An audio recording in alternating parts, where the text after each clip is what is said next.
कदम आस्ते कदम।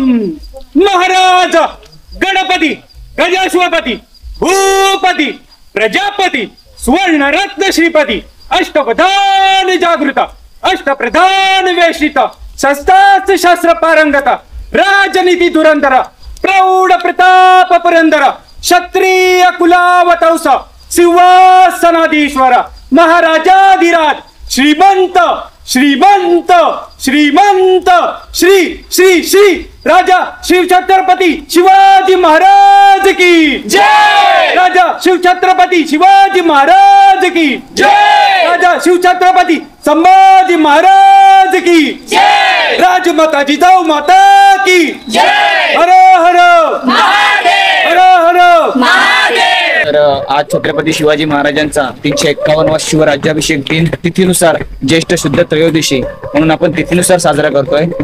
तर आता 3 तासानंतर आपण पोहोचलोय स्वर्ग अर्थात श्रीमान रायगडावरती। आणि रायगडाला स्वर्ग का सांगितलं जाते आणि स्वर्गाचे दरवाजे इतके सोपे का नसतात हे रायगडावर आल्यावर आपल्याला समजते। जय श्रीराम। गड एवढा अभेद्य आपण जर बघितलं तर 7ही बाजूने गड अभेद्य आहे। एकच बाजू आहे ती म्हणजे आपण नाणे दरवाजा आणि हा जो दरवाजा बघितला त्या ठिकाणची रस्ता आहे। आणि म्हणूनच की सह्याद्रीच्या दऱ्याखोऱ्यामध्ये फक्त 3च माणसं जाऊ म्हणजे 3च गोष्टी जाऊ शकतात। एक म्हणजे वाघ, दुसरं म्हणजे वारा आणि तिसरं म्हणजे मराठे। वाघाच्या जबड्यात घालून हात मोजितो दात अशी ही जात मराठ्याची। भविष्यात कोणत्याही सैनिकाने किंवा कोणत्याही शत्रू पक्षाने आक्रमण केलं तर आपला रायगड अभेद्य राहिला पाहिजे।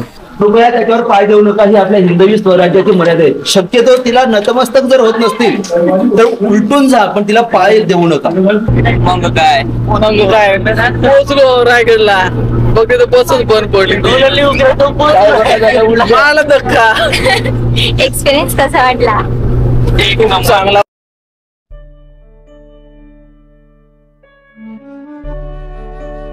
नमस्कार, आज आपण विषयीसाठी जात असतो।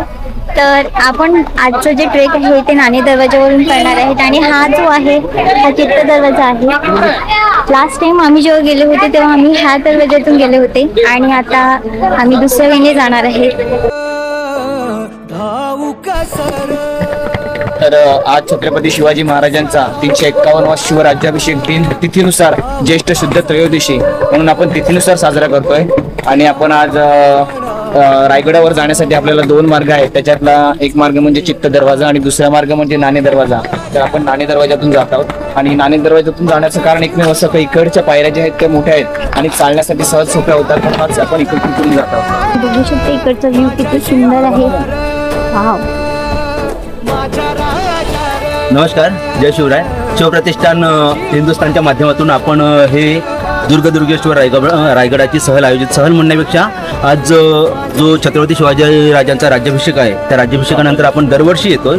तर ह्यावेळेला आपण जे उभे आहोत तो नाणे दरवाजा आहे। ॲक्च्युअलमध्ये रायगडावर येण्यासाठी 3 दरवाजे आहेत म्हणजे 3 वाट आहेत। एक आहे चित्त दरवाजा ज्या ठिकाणी आपण थांबलो होतो तो मेन दरवाजा, हा दुसरा दरवाजा नाणे दरवाजा आणि तिसरी आहे ती वेळसुरीची खिंड। म्हणजे जर आपण हिरकणी बुर्जाकडे गेलो तर तिकडनं जी त्रिकोणी आकाराची खिंड दिसते की जी वरून नाणे दरवाजाला आणि चित्त दरवाजाला मिळते ती खिंड आहे ती वेळसुरीची खिंड। ऍक्च्युअली हा तो नाणे दरवाजा म्हणजे काय कोकणामध्ये लहान भावाला लहाण्या असं म्हणतात आणि लहाण्या शब्दावरून न्हाणा म्हणताना तो नाणे शब्द झाला। नाणे दरवाजा म्हणजे लहान दरवाजा आणि प्रामुख्याने ह्याच्या बाजूला एक निजामछत्र नावाचं गाव आहे, निजामपूर नावाचं गाव आहे, अगदी कडेवरचे दिसतं ते। कारण काय व्हायचं की परदेशातून किंवा अदरवाईज कुठून येणारे जे वाटसरू असायचे ते वाटसरू आल्यानंतर अगदी ह्याच ठिकाणी आपण ज्या ठिकाणी ह्या ठिकाणी चौक्या असायच्या आणि चौक्यांच्या ठिकाणी त्यांची पूर्ण चौकशी व्हायची। म्हणजे तू कुठून आलेले आहेस, तू कुणाचा रेफरन्स घेऊन आलेस, तुला कुणाला भेटायचे, तू किती वेळ गडावर राहणार आहेस, कारण राजधानीचा गड होता। मग त्यामुळे त्याची चौकशी झाल्यानंतर जर पुरेशी चौकशी समाधानकारक चौकशी त्या पहारेकऱ्यांना वाटलं नाही तर त्याची हकलपट्टी व्हायची। हकलपट्टी म्हणजे त्याला पुन्हा खाली पाठवलं जायचं। मग तो उपाशी राहायला नको म्हणून मग या ठिकाणी निजामछत्र नावाचं गाव होतं त्या ठिकाणी त्यांना भोजन दिलं जायचं। म्हणजे छत्रपती शिवाजीराजांची एक आज्ञाच होती की कोणताही माणूस रायगडावर आलेला भले तो दुश्मन असेल तो कोणत्याही कामानिमित्त आला असेल जर त्याची सही छाननी झाली नाही तर त्याला जेवणाशिवाय घालवायचं नाही म्हणून मग निजामछत्रामध्ये पाठवलं जायचं।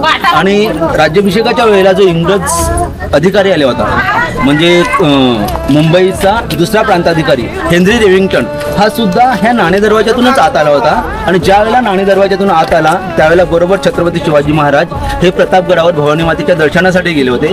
परिणामी त्यांची भेट झाली नाही, परंतु तो नाणे दरवाजावर इथेच कुठेतरी थांबला आणि त्याने वर्णन केलेलं आहे की गड बघून असं वाटतं, म्हणजे इंग्लिशमध्ये आहे ते, मराठी सांगतो, गड बघून असं वाटते की पुरेशी शिबंदी असेल आणि मुबलक धान्यसाठा असेल तर फंद फितुरी शिवाय हा गड जिंकता येणं शक्य नाही. म्हणजे मुबलक साहित्य किंवा गड एवढा अभेद्य आपण जर बघितलं तर सातही बाजूने गड अभेद्य आहे. एकच बाजू आहे ती म्हणजे आपण नाणे दरवाजा आणि हा जो दरवाजा बघितला त्या ठिकाणची रस्ता आहे. आणि म्हणूनच छत्रपती शिवाजीराजाने त्याच्याच वर एक बुरुज आहे, खूप लढा बुरुज, की कोणताही शत्रू सैन्य आल्यानंतर पहिल्यांदा त्या खूप लढा बुरुजावरून त्याला बघावं लागतंय. आणि त्याच्याच पुढे अगदी समोर ज्या ठिकाणी म्हणून त्याच्या पुढे एक दरवाजावरून एक टेहळणी बुरुज आहे, त्याला नाव आहे वाघबीळ.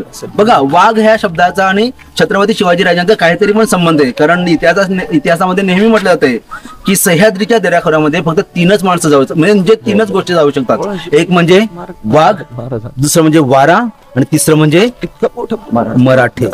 ही सह्याद्री. आता आपण हा जो रायगड बघतोय तो पूर्णपणे ह्याच्या वर जाण्याचं कार्य फक्त एकच करू शकतो, तो म्हणजे पवनदेव.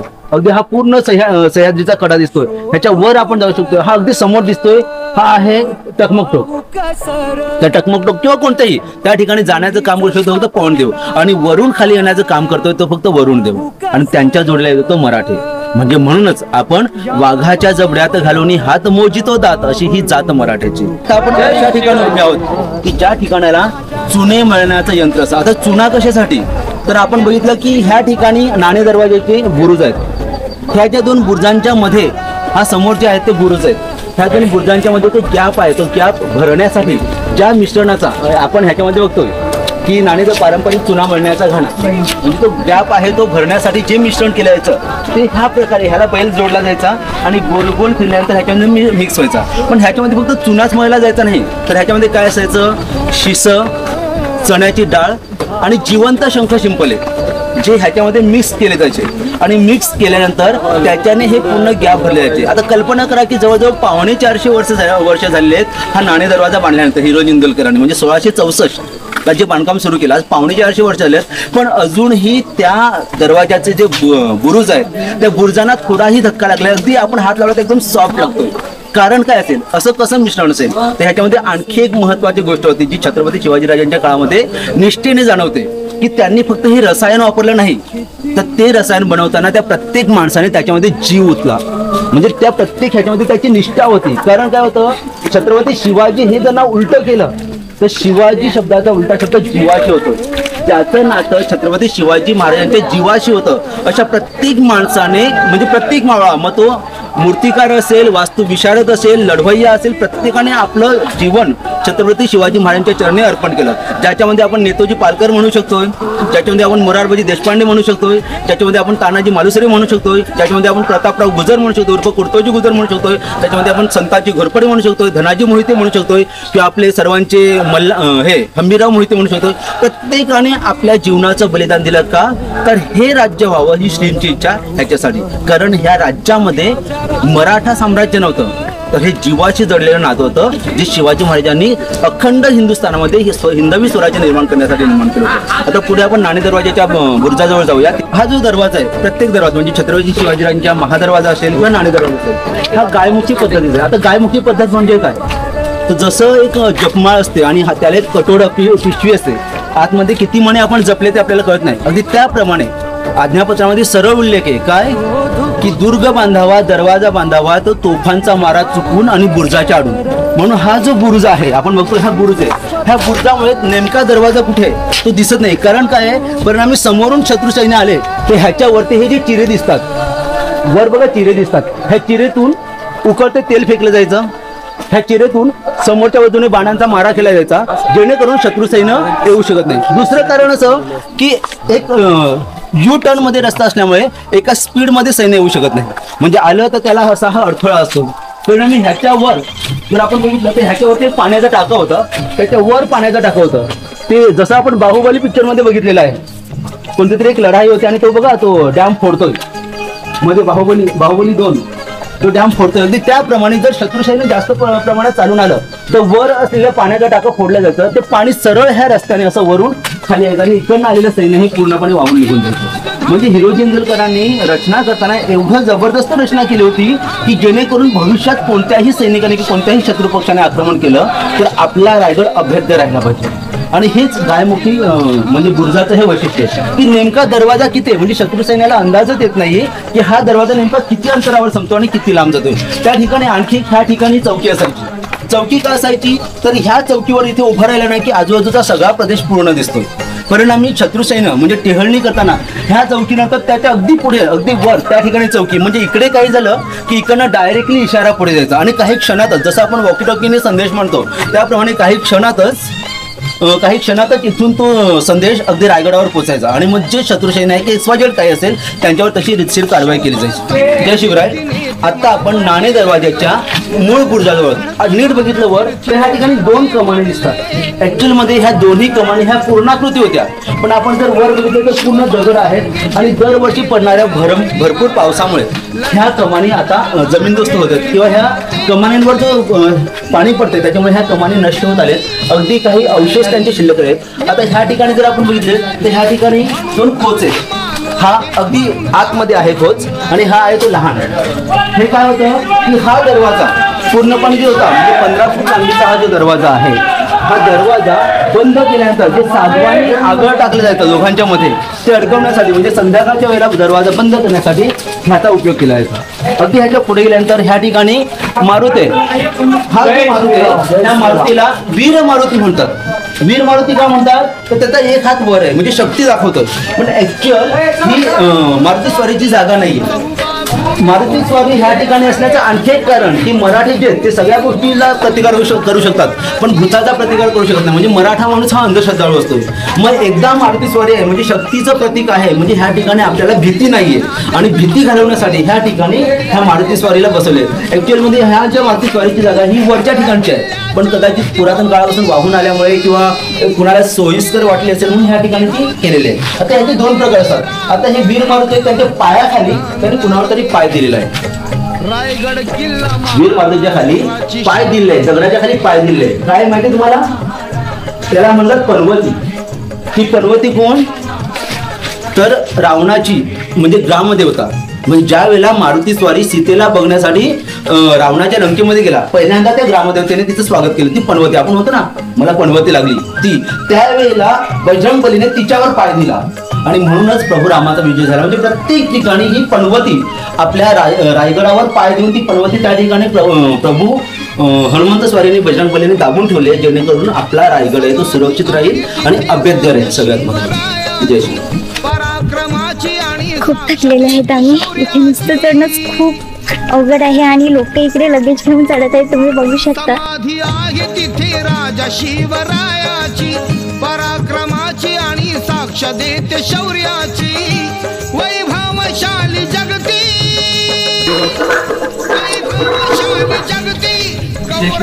जय शिवराय. आता आपण रायगडाच्या मुख्य प्रवेशद्वाराजवळ हाच तो दरवाजा मुख्य दरवाजा काय म्हणतात त्याला महादरवाजा. आता याचं वैशिष्ट्य असं आहे की हा पूर्णपणे गोमुखी बांधलेला दरवाजा आहे. म्हणजे इथून जर तुम्ही बघितलं तर हा यू टर्न मध्ये गेलेला आहे. किती मोठा दरवाजा आहे काही दिसत नाही. दुसरं महत्वाचं की हा एकमेव रस्ता असल्यामुळे त्याला ही पूर्ण तटबंदी आहे. म्हणजे ती निसर्गाचाच तटबंदी आहे आणि तिथून जी रेखीव आखी दिसते ही पूर्ण तटबंदी आहे. कारण खालून जर तोफांचा मारा केला तर तो ह्या तटबंदीवर येतोय पण तो एवढा पण वर येत नाही की इथपर्यंत जाईल. त्याच्या पलीकडे तो जो समोर दिसते ना झाड त्या ठिकाणी एक दरवाजा आहे त्याला दिंडी असा दिसतो. दिंडी मीन्स आपल्या इथे एक छोटा जो दरवाजा जाण्यासाठी त्याला दिंडी असं म्हणतात. तो आहे चोरदिंडी दरवाजा. मीन्स काय आहे की ज्या वेळेला आपल्या प्रदेशातील वरचे जे सैनिक आहेत आणि खाली शत्रूचा वेढा पडले आणि वरून जर निसटायचं असेल जायचं असेल त्यावेळेला अशा चोर मार्गांचा किंवा चोर पायवाटांचा वापर केला जायचा. आणि ही जी म्हणजे तटबंदी दिसते ती त्याच्या पुढे दिसणार नाही कारण जो टकमकतो त्याच्या पुढे हा पूर्ण कडा आहे आणि ह्या कड्याच्या पलीकडे पूर्ण आखीव रेखीव असं काय उतरण्यासाठी काय म्हणजे त्या ठिकाणी असं म्हणतात की तीनच वस्तू येऊ शकतात. एक म्हणजे वारा, दुसरं म्हणजे पाणी आणि तिसरं म्हणजे मराठी. त्याच्यामुळे अशा ह्या ठिकाणी येणं म्हणजे तक्तास अशीच जागा पाहिजे. आज्ञापत्रामध्ये असं वर्णन आहे किंवा कृष्णाजी आनंद सभासद यांनी जी सभासद बखरलेली आहे त्याच्यामध्ये असं वर्णन आहे की राजा गड देखून बहुत खुश झाला. म्हणजे गड जवळजवळ 1.5 गाव उंच, म्हणजे 1.5 गाव उंच गड होता आणि पर्जन्याच्या काळामध्ये त्याच्यावर गवतही उगवत नाही आणि चारही बाजूनी चखोट पृथ्वीवर कोणता तो एक किल्ला आहे, नाव नाही आठवत त्याचं, दौलताबादचा. पृथ्वीवर दौलताबाद गड बहुत खूप, परंतु आकाराने बखूट म्हणजे उंचीने लहान. आणि त्यावेळेला संतोषाने राजे म्हणाले की तख्तास अशीच जागा पाहिजे. म्हणजे काय आहे की ही जी जागा आहे इथून आपल्याला इथे एक सावित्री नदी आहे. सावित्री नदी म्हणजे आपल्याला ही जी समोर दिसते ही सावित्री नदी, कारण ह्याच्यातून आपल्याला जलवाहतूक करता येते. त्याच्याचप्रमाणे ह्याच्या पलीकडून आपल्याला देशावर म्हणजे घाटावर उतरता येते.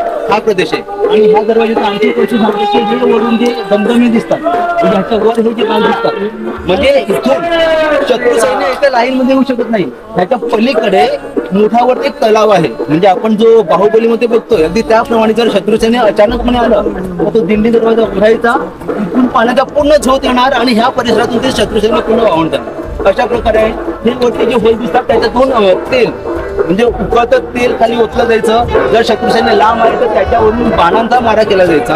पण हा दरवाजा हत्तीला येऊन, कारण हा जो रस्ता अशा प्रकारचा आहे की पूर्वीच्या काळामध्ये सगळे जे दरवाजे हे तोडण्यासाठी हत्तीच्या डोक्याचा वापर केला जायचा. म्हणून ह्या ठिकाणी जाताना यू आकार आहे की हत्तीला आपला किंवा जोर लावण्यासाठी जागाच नाहीये. परिणामी ह्या ठिकाणी हत्तीचा उपयोगच होत नाही. म्हणजे आज्ञापत्रामध्ये कृष्णाजी अनंत सभासद यांनी डायरेक्टली उल्लेख केलेला आहे की दुर्ग जो बांधलेला आहे तो तोफांचा मारा चुकवून आणि बुरुजांच्या मध्ये. आता ह्या ठिकाणी जो दरवाजा आहे जवळजवळ 15 टन वजनाचा दरवाजा आहे आणि हा दरवाजा औरंगाबाद प्युअर सागवानी असलेला हा दरवाजा आहे जो औरंगाबाद ह्या ठिकाणाहून बनवून आणलेला आहे. आणि एकदा तो बंद झाला तो उघडण्यासाठी कोणतीही सिस्टीम त्या ठिकाणी नाही. त्या ठिकाणी बाणांची म्हणजे बाणांचा मारा करण्यासाठी आहे. आपण पुढे गेल्यानंतर ते बघूयाच. त्या ठिकाणी आपण थांबतो, जरा पुढे गेल्यानंतर आणखी माहिती देऊ. जय शिवराय. जय श्री. गहाण बदलले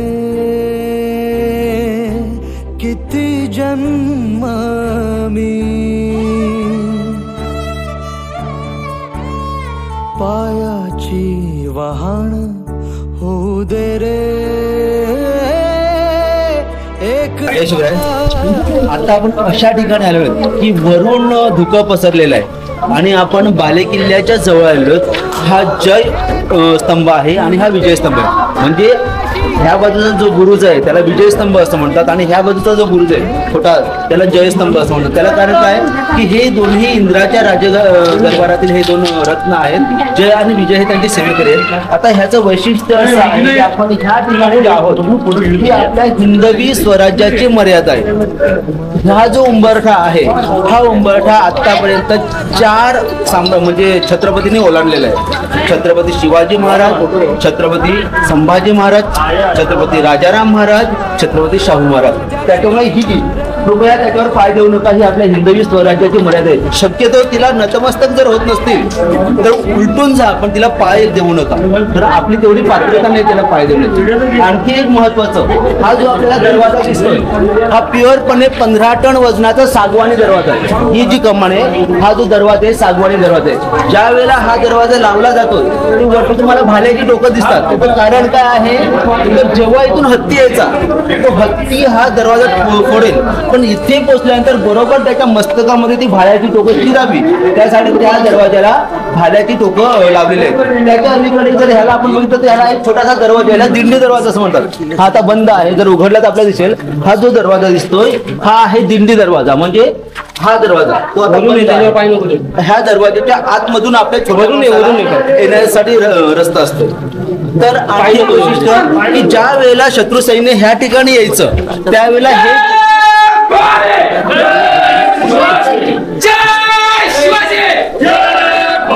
काही ह्याच्यावर पाय देऊ नका. ही आपली पात्रता नाहीये. ही आपल्या हिंदवी स्वराज्याची मर्यादा आहे. पाया पडता येत नसेल तर कृपया ओलांडून जा, पण त्याला पाय देऊ नका. ही माहिती असणं गरजेचं आहे आपल्याला. त्याला नतमस्तक होणं गरजेचं आहे आपल्याला. हा पर्याय नसेल त्यावेळेला ओलांडून जाऊ शकतो, पाय देऊ शकतो. नाही इलाज असेल त्यावेळेला. पण शक्यतो आपण जर शिवप्रेमी आहोत, जर आपण दुर्गराज रायगडावर आलेले आहोत त्याच्यावर पाय देणं, त्याला कोणतंही शत्रू सैन्य ह्या ठिकाणी येईल त्यावेळेला ह्याच्यामधून बाण मारले जायचे किंवा हे जे होल दिसतात त्याच्यातून उकळतं तेल सोडलं जायचं. परिणामी ह्या ठिकाणी शत्रू सैन्य डायरेक्टली येऊ शकत नाही. आणि शत्रू सैन्याला दुसरं महत्वाचं म्हणजे नेमका दरवाजाचा आकार किती मोठा आहे. शत्रुसेना ज्यावेळेला गोमुखी दरवाजातून आतमध्ये येते त्यावेळेला ह्या दरवाजाचा आकार नेमका किती मोठा आहे आणि आतमध्ये त्याचा विस्तार किती मोठा आहे याची थोडीही कल्पना येत नाही. म्हणून हा जो दरवाजा आहे हा बालेकिल्ल्याचा दरवाजा हा खूप महत्वाचा आहे. म्हणून जयस्तंभ आणि विजयस्तंभ ह्यांच्यामध्ये आणि हिरोजी इंदोरकरांनी हा बांधलेला एक अप्रतिम नमुना म्हणजे छत्रपती शिवाजी राजांच्या काळामध्ये जेवढे गडकिल्ले बांधले त्यांच्या ठिकाणी हाच गोमुखी वर्णन आहे. गोमुखी दरवाजा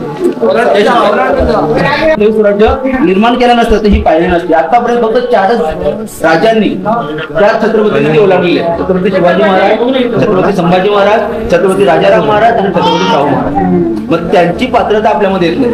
जर आपल्याला नतमस्तक होता येत नसेल ना तर नका होऊ, पाय देऊ नका, तुम्ही ओलांडून जा. दे रे